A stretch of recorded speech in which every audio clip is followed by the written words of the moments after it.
జై బాబా. జై బాబా అండి.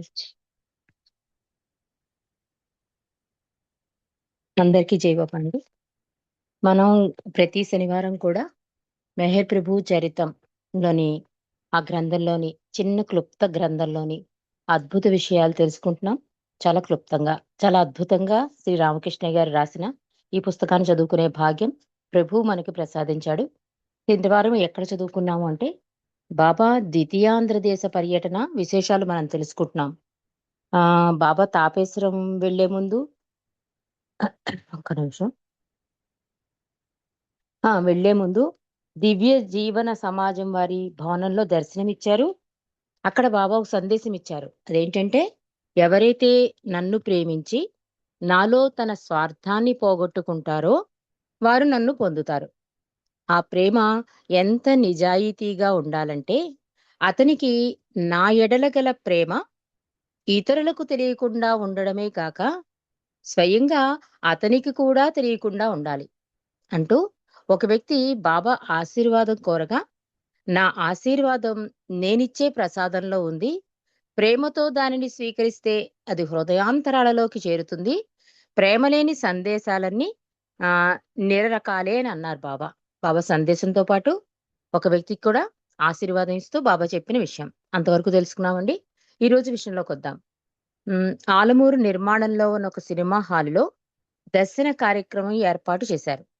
దాదాపు 1000 మందికి బాబా దర్శనం ఇచ్చారు. బాబా 1000 మందికి దర్శనం ఇచ్చి ప్రసాదం పంచిపెట్టారు. ఆలమూరు నుండి బాబా మండపేట వెళ్లారు. అక్కడి నుండి రామచంద్రపురం వెళ్లి దర్శనమిచ్చారు. సాయంత్రం 7 గంటలకి కాకినాడ చేరుకున్నారు. కాకినాడలో బాబా బస శ్రీ వైవి నరసింహరావు గారు జమీందారు తోటలోని బంగళాలో ఏర్పాటు చేశారు. ఆయన్ని దొరగారు అని కూడా పిలిచేవారు. ఆ దగ్గరలోనే ఉన్న ముత్తా మాణిక్యం గారి బంగళాలో మండలి వారికి బస ఏర్పాటు చేశారు. 1954 ఫిబ్రవరి 3వ తేదీ ఉదయం తోటలో సమావేశమైన వారికి బాబా దర్శనమిచ్చి తర్వాత వివి నారాయణరావు, ఏడిది సత్యరాజు మొదలగు ప్రేమికుల ఇళ్లకు వెళ్లారు. హెచ్ సాంబమూర్తి జిల్లా కలెక్టర్ గారింటికి కూడా బాబా వెళ్లారు. కలెక్టర్ గారి భార్య చాలా మంది స్త్రీ పురుషులను సమావేశపరిచి బాబాకు వారిని పరిచయం చేసింది.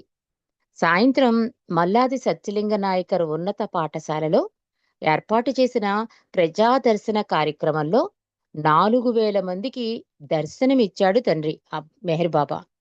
బాబా అన్నపూర్ణయ్య, తిరుమలరావు, సుబ్బారావు మొదలగు 17 మంది ప్రేమికుల ఇళ్లకు వెళ్లారు.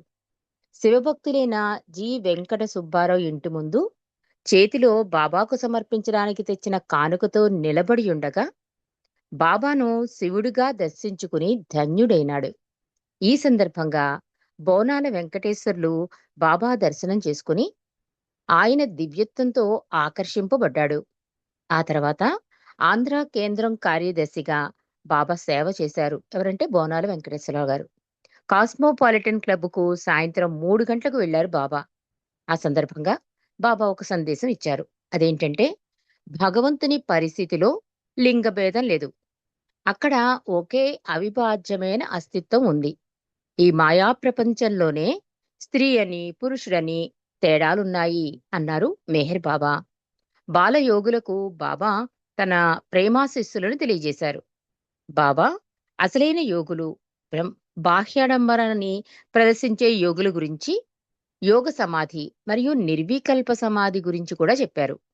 యోగ సమాధి అంటే హల్ సూఫీ భాషలో అభ్యాసం ద్వారా సిద్ధిస్తుందని, ఆ సమాధిలో ఉన్నంతకాలం నిద్రహారాలు బాధించవని, ఆ సమాధి స్థితిలో నుండి బయటికి రాగానే మళ్ళీ శరీరావసరాలు అవసరమవుతాయని, నిర్వికల్ప సమాధి అంటే దైవత్వానుభూతి పొందడం, అంటే భగవంతుడిగా అవడం.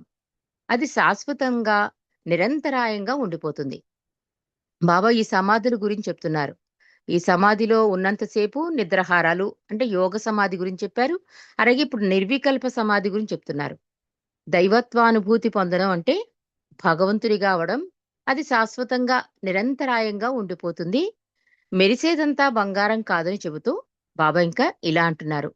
మెహరాబాదు పిచ్చి ఆశ్రమంలో ఫకీరు బువా అని పిచ్చివాడు ఉండేవాడు. పిన్న వయసులో తల మీద ఎవరో కొట్టగా ఏర్పడిన గాయం వల్ల అతడు పిచ్చివాడైపోయాడు. పిచ్చి ఆశ్రమం మూసివేసిన తర్వాత అతనిని పూనాకి పంపించారు. బాబా అతనికి ఆధ్యాత్మిక అధికారం ఇచ్చారని ఎవరో పుకారు పుట్టించారు. ఫలితంగా ఫకీర్ బువాని జగద్గురుగా మజూబుగా చూడడం ప్రారంభించారు. అతనికి శిష్యుల దర్శనార్థులు పెరిగారు. అతని కోసం డబ్బు ఖర్చు చేసేవారి సంఖ్య కూడా పెరిగింది. కానీ అతడు ఒక పిచ్చివాడు మాత్రమే. అంటే బాబా చెప్తున్నారు, యోగులు సాధువులు ఎలాంటి వాళ్ళని మనం తెలియకుండా చేసేస్తాం, వాళ్ళని సద్గురువుల కింద మజూబుల కింద. కానీ వాడు వాడు అతను ఎప్పుడూ కూడా పిచ్చివాడే అని చెప్తున్నారు బాబా. బాబా సద్గురువు అవతారుడు ఇద్దరి స్థితుల గురించి కూడా ప్రసంగించారంటే బాబా సౌజ్జలు చేస్తే ఇరిచిదారి చెప్పాడు. వివి నారాయణరావు గారు అడిగిన ప్రశ్నకు సమాధానంగా బాబా నిరంతరం తనతో సంబంధం ఉంచుకోవడం ఎలా అనే విషయంపై ఇలా చెప్పారు. బాబా అన్నారు, మీకు నిరంతరం ఆకలిగా ఉంటుందా? మీకు ఆకలి వేసినప్పుడు అన్నం తింటారు, దాని మాట తర్వాత మర్చిపోతారు. మీరు కష్టపడి పనిచేస్తే మళ్ళీ ఆకలేస్తుంది కదా. అంటే నిరంతరం ఆకలి ఉంటుందా? ఉండదు. ఎప్పుడు ఆకలేసినప్పుడు తినేశాక ఇంక మళ్ళీ ఆకలి అన్న సంగతి మర్చిపోతాం. మళ్ళీ ఆకలి ఎప్పుడు గుర్తుకొస్తుంది మనకి? కష్టపడి పనిచేస్తే మళ్ళీ ఆకలి గుర్తుకొస్తుంది మీకు అని చెప్తున్నారు. నా కోసం మీరు ఎలా పని చెయ్యాలి అంటే, మీరు నా కోసం ఎప్పుడూ ఆకలిగా ఉండేటట్లు. అంటే అప్పుడప్పుడు నన్ను తలుచుకోవడం, కొన్ని సమయాల్లో నా కోసం పనిచేయడం, ఒక్కొక్కప్పుడు నా గురించి మాట్లాడడం. అది ఎడతెరిపి లేకుండా కాదు సుమా. అదే పనిగా అస్తమానం తింటుంటే అజీర్ణం చేస్తుంది కదా. మీరు పడుకునే ముందు ఆ రోజంతా చేసినది మంచి చెడ్డ బాబాకు అప్పచెప్పండి. లేవగానే చెయ్యబోయేదంతా బాబా పరం చేస్తున్నట్లు రోజుకి 2 సార్లు కేవలం 5 నిమిషాలు మాత్రం ఇచ్చి, నీవు చేసిన దానికి నన్ను అంటే బాబాని బాధ్యుణ్ణి చెయ్యండి. ఇలా హృదయపూర్వకంగా చేస్తే మీరు స్వేచ్ఛగా ఉండవచ్చు. ఏదీ నిన్ను బంధించదు. కానీ అది నీవు నిజాయితీగా చెయ్యాలి సుమా, మొక్కుబడిగా కాదు. నేను సముద్రుడను. పువ్వులు, కొబ్బరికాయలు అంగీకరిస్తాను. అలాగే చెత్తను కూడా అంగీకరిస్తాను. అందుచేత హృదయపూర్వకంగా అన్నీ, అన్నీ ఈ సముద్రంలో అంటే బాబాలో పడేయండి. చిత్తశుద్ధితో చెయ్యకపోతే అది మీదైనా చిన్న నీటి గుంటలో పడి ఆ నీటిని కలుషితం చేస్తుంది అన్నారు నెహ్ర్ బాబా. అంటే తనని ఎలా గుర్తుంచుకోవాలి, తనని ఎలా ప్రేమించాలి, ఎలా హృదయపూర్వకంగా అర్పణ చెయ్యాలి. 5 నిమిషాలు ఇచ్చారు కదా అని చెప్పి 5 నిమిషాల కోసం ఏదో అప్పచెప్పేయడం కాదు. అది కూడా నిజాయితీగా అని చెప్తున్నారు బాబా. స్వామి సత్యప్రకాష్ మరియు బులుసు సాంబమూర్తి బాబా దర్శనం చేసుకున్నారు. బులుసు సాంబమూర్తి బాబా స్పర్శతో పులకితుడయ్యాడు. 1954 మార్చి 4వ తేదీన సామర్లకోటలో పూనా ప్యాసింజర్ ఎక్కి బాబా మండలి వారితో తిరుగు ప్రయాణమయ్యారు. రాజమండ్రి స్టేషన్లో బాబా మాణిక్యాలరావుని పిలిచి, ఆ రైలు కంటే ముందు విజయవాడకు వెళ్ళగలవా అడిగారు బాబా. అలాగైతే విజయవాడకి ముందుగా వెళ్లి మెడ్రాస్ నుండి వచ్చిన సంపత్తయ్యం గారి కుటుంబ సభ్యులు ముందుగా తన దర్శనం చేసుకోవాలని, తర్వాతనే మిగిలిన వారంతా ప్లాట్ఫారంపై తన దర్శనం చేసుకోవాలని అందరికీ చెప్పవలసిందిగా మాణిక్యాలరావు గారికి ఆజ్ఞాపించారు బాబా. కానీ అనుకోకుండా చాగల్లు స్టేషన్లో ప్యాసింజర్ని ఆపి మెయిల్ని పంపివేశారు. ఇక మాణిక్యాలరావుకి విజయవాడకు ముందుగా చేరే అవకాశం లేకపోయింది. బాబా ఆజ్ఞ పాటించడం ఎలాగా అని మాణిక్యాలరావు దిగులుగా కూర్చున్నాడు. విజయవాడ స్టేషన్ ఔటర్ సిగ్నల్ వద్ద ప్యాసింజర్ బండి ఆగిపోయింది. వెంటనే బండి దిగి 2 పర్లాంగుల దూరం పరిగెత్తుకుంటూ ప్లాట్ఫారం వద్దకు వెళ్ళాడు మాణిక్యాలరావు. అక్కడికొచ్చిన బాబా ప్రేమికులకు బాబా ఆదేశాన్ని వివరించి, సంపత్తయ్యంగారి కుటుంబం వారు బాబాను అందరికంటే ముందుగా దర్శించుకోవాలని చెప్పాడు. బాబా ఆదేశాన్ని పాలించగానే బాబా వస్తున్న ప్యాసింజర్ రైలు ప్లాట్ఫారం మీదకు వచ్చింది. మెయిలు బండి తప్పిపోయిందని విచారిస్తున్న మాణిక్యాలరావుకు ఔటర్ సిగ్నల్ వద్ద బండి ఆగిపోవడం బాబా ఇచ్చిన అవకాశం అయితే సంకోచించకుండా ఆ అవకాశాన్ని వినియోగించుకుని బాబా ఆజ్ఞను పాటించి మాణిక్యాలరావు ధన్యుడైనాడు. బాబా మాణిక్యాలరావును చూసి భేష్ అన్నట్లుగా మందహాసం చేశారు. అపార కరుణామయుడు కదా మెహర్ బాబా. బాబా అందుకే నా పని అంటే అదే చెప్తారండి బాబా. నా పని అంటే నన్ను ప్రేమించినట్లే. అంటే ఆ పని నీకు అప్పగించాను అంటే నీకు అవకాశం ఇస్తున్నాను. నీకు అవకాశం ఇచ్చానంటే నువ్వు చెయ్యగలవని తెలిసే నేను ఇస్తున్నాను కనుక, అమ్మో నేను చేయగలనా, నేను చేయలేనేమో ఇలా నువ్వు బెంబేలు పడవద్దు. నువ్వు ఒక అడుగు వెయ్యి, 10 అడుగులు నేను నీతో వేస్తాను. అంటే నువ్వు చెయ్యగలవు.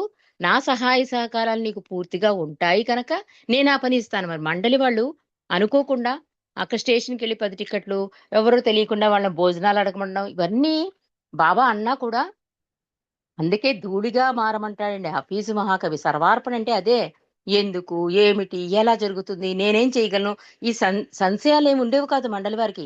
జేబులో డబ్బులు కూడా ఉండేవి కావు. వెళ్ళిపోమంటే వెళ్ళిపోయేవారంతే. లక్కీగా ఆయన సహాయ సహకారాలు అంటే ఎవరో తెలియని మనిషి వచ్చి నేనేమైనా సహాయం చేయగలనా అని అడిగేవారు. వేరిచ్చి చెప్పేవాడు. పలానా ట్రైన్ టికెట్లు కావాలని. డబ్బులిస్తారంటే డబ్బులు కాదని. ఎందుకంటే బాబా టిక్కెట్లే అడిగారు కనుక ఇచ్చేయండి డబ్బులు అనేవారు కాదు మండలి వాళ్ళు. మాకు టిక్కెట్లే కావాలండి అంటే స్టేషన్‌కి తీసుకెళ్ళి టిక్కెట్లు కొని ఎరిచి జేబులో టిక్కెట్లు పెట్టేసి వాళ్ళు మీరెవరండి? ఎవరికివ్వాలి? ఏంటి? ఏమీ అడిగేవారు కాదండి వాళ్ళు. ఔటర్స్ కూడా. అంటే బాబా వర్క్ అంత స్పీడ్‌గా జరుగుతుందనమాట. మనం ఎప్పుడైతే ఎందుకు, ఏమిటి అనకుండా చేస్తామో ఆయన సహాయ సహకారాలు అందుతాయి. అలాగే ఇప్పుడు మాణిక్యాలరావు గూడా ఇంత తక్కువ టైంలో నేను విజయవాడ ఎళ్లి వాళ్ళకెలా చెప్పగలను అని అనుకోలే. ప్రయత్నం చేశాడు. ట్రైన్ మిస్ అయిపోయింది. కానీ బాబా పనెలా జరిగింది? సిగ్నల్ దగ్గర ఆ పాసెంజర్ ట్రైన్ ఆపేశారు. సిగ్నల్ దగ్గర దిగిపోయాడు. వెంటనే ఆ ప్లాట్‌ఫార్మ్ మీదకెళ్ళిపోయాడు. ఇన్ఫార్మ్ చేసేసాడు. అతను ఆ ఇన్ఫర్మేషన్ ఇవ్వగానే ట్రైనొచ్చి ప్లాట్‌ఫార్మ్ మీద ఆగింది. బాబా అనుకున్నట్లే జరిగింది. ఆయన అనుకున్నట్లే జరుగుతుంది. మనకి అవకాశం ఇస్తున్నాడు తండ్రి అన్న జ్ఞానం మనకెప్పుడూ ఉండాలి. అది ఏ విషయమైనా సరే. అలాగే ఇక్కడ బావ కూడా మాణిక్యాలరావు గారిని మెచ్చుకున్నారు. శభాష్ అని కూడా మందహాసం చేశారు. సామర్లకోట నుండి విజయవాడ వరకు తిరుగు ప్రయాణంలో ప్రతి స్టేషన్‌లో ప్రేమికులు అధిక సంఖ్యలో వచ్చి బాబా దర్శనం చేసుకుని దివ్య ప్రీతమునికి వీడ్కోలు చెప్పారు.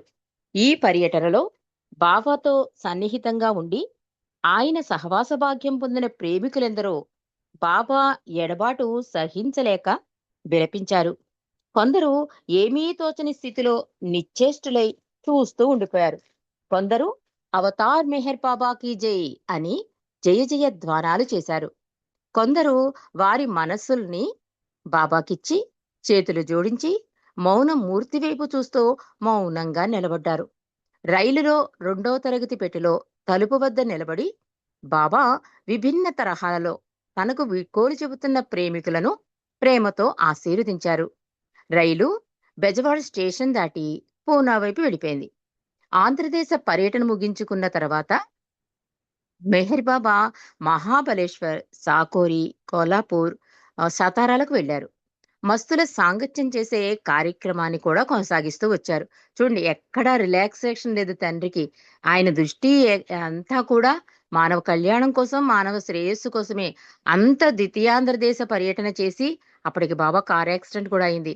అయినా కూడా మళ్ళీ తన విశ్వ కార్యక్రమంలో మునిగిపోయాడు చూడండి బాబా. మస్తుల సాంగత్యం చేయడం, ఇలా వేరే ఊళ్ళకెళ్ళి మస్తుల దగ్గర కలవడం, తన కార్యక్రమాన్ని కొనసాగించారు అని రాస్తున్నారిక్కడ. బాబా 19వ నెంబరు నవజీవన ప్రకటన ద్వారా ప్రేమికులందరూ 1954 జూలై 10వ తేదీ మౌనంగా ఉండి ఉపవాసం చెయ్యాలని ఆదేశించారు. ఆ 24 గంటల కాలంలో మంచి ఆలోచనలు వచ్చేలాగా ప్రయత్నించాలని, 3 సార్లు టీ గాని, కాఫీ గాని తాగవచ్చని, సాధ్యమైనంత వరకు ఏదైనా భగవన్ నామాన్ని జపించాలని బాబా ఆదేశించారు. ఇక 1954 సెప్టెంబర్ 12 ఆదివారం రోజు బాబా అహ్మద్‌నగర్‌లోని వాడియా పార్కులో ప్రజాదర్శనమిచ్చారు. ఆ ప్రజాదర్శనానికి బ్రహ్మాండమైన ఏర్పాట్లు చేశారు. సాకూరు నుండి గోదావరిమాయి కన్యలను తీసుకుని వచ్చింది. పండరీపూర్ నుండి గాడ్గే మహారాజు వచ్చారు. అసంఖ్యాకమైన ప్రజావాహిని బాబా దర్శనార్థం కదలి వచ్చింది. దర్శనానికి ముందు 7 పేదలకు కాళ్ళు కడిగి, మీరందరూ ఏదో ఒక విధంగా భగవంతుని అవతారాలే గనక మీకు నేను ప్రణమిల్లుతున్నాను.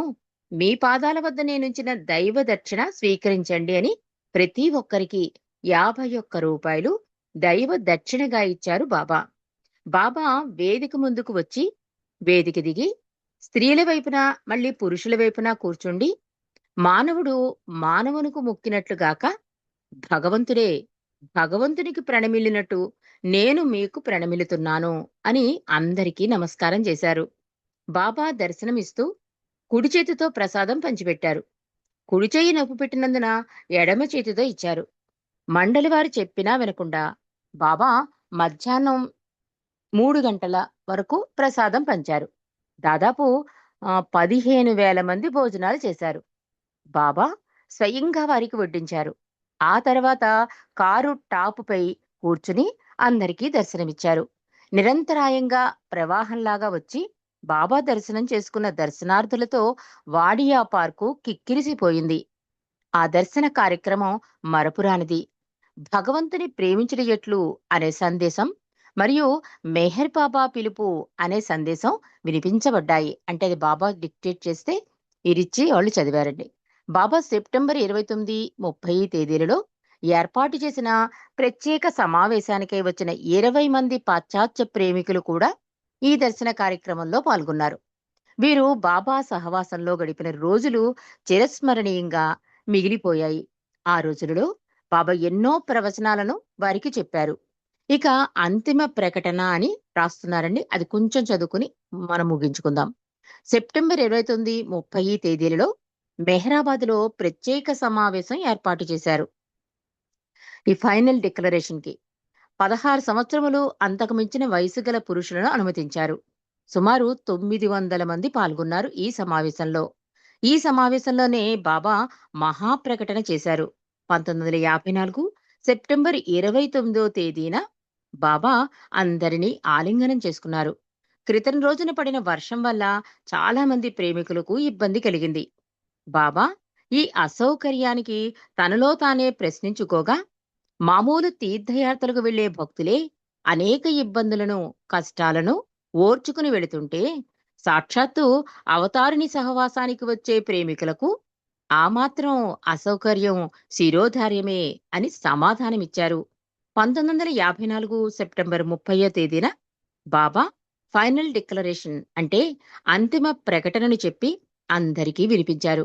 ఆ ప్రకటనకు ముందు బాబా ప్రేమికులందరినీ మెహరాబాదు కొండపైకి తన భావి సమాధి వద్దకు తీసుకుని వెళ్లారు. తన ఆఖరి విశ్రాంతి స్థలమైన ఆ భావి సమాధి మందిరాన్ని దర్శించమని అందరికీ చెప్పారు. తర్వాత దిగువ మెహరాబాదులో సమావేశ స్థలానికి వచ్చి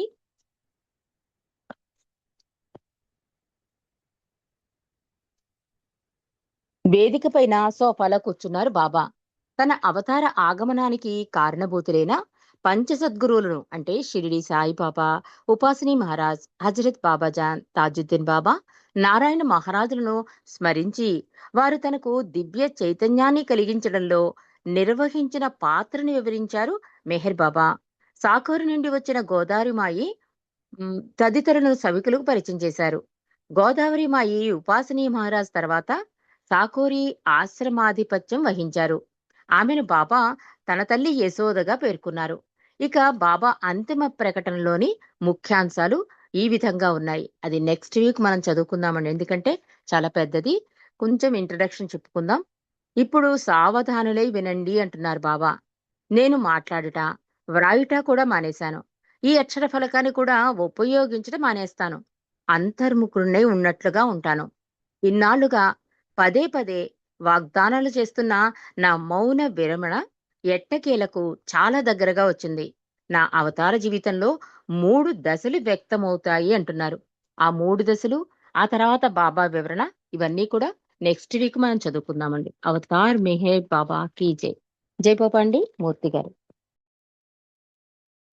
జై బాబా అండి రజని గారు.